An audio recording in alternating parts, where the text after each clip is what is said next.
Hi learners, this is Tutor Marife. In the previous video, we've ended up with this factored form of equation in terms of variables a and b.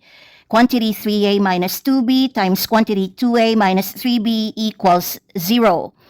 The next step is application of the zero product property. By this property, equate each binomial factor to 0.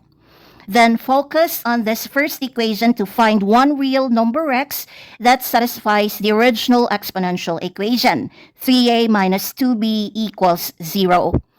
Remember that in the first video we've represented 2 raised to the power of x as a and 3 raised to the power of x as b. Substitute back these exponential expressions into this equation. Replace a with 2 raised to the power of x and b with 3 raised to the power of x. By substitution, this equation becomes 3 times 2 raised to the power of x minus 2 times 3 raised to the power of x equals 0.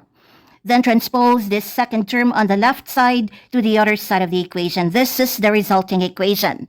3 times 2 raised to the power of x equals 2 times 3 raised to the power of x.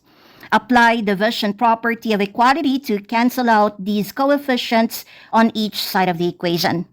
To cancel out coefficient 3 on the left, divide both sides of the equation by 3.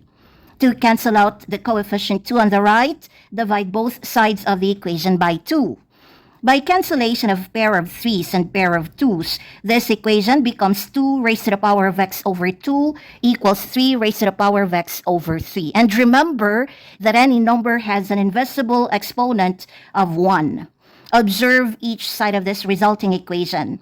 We are dividing two exponential terms with the same base. So let's apply quotient law of exponents. Based on the quotient law of exponents, when we divide exponential terms with the same base, keep the common base, then subtract the exponents. On the left side, we keep the common base of 2, then subtract the exponents x and 1.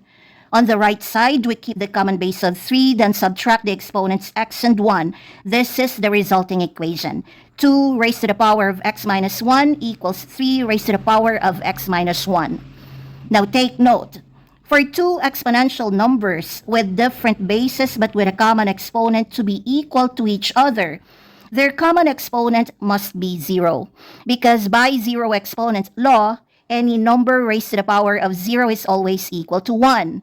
So if this common exponent is 0, this equation becomes 2 raised to the power of 0 or 1 equals 3 raised to the power of 0 or 1, and 1 equals 1 is a true statement. Therefore, to solve for x, let's equate this common expression for exponent to 0, then isolate x on the left side.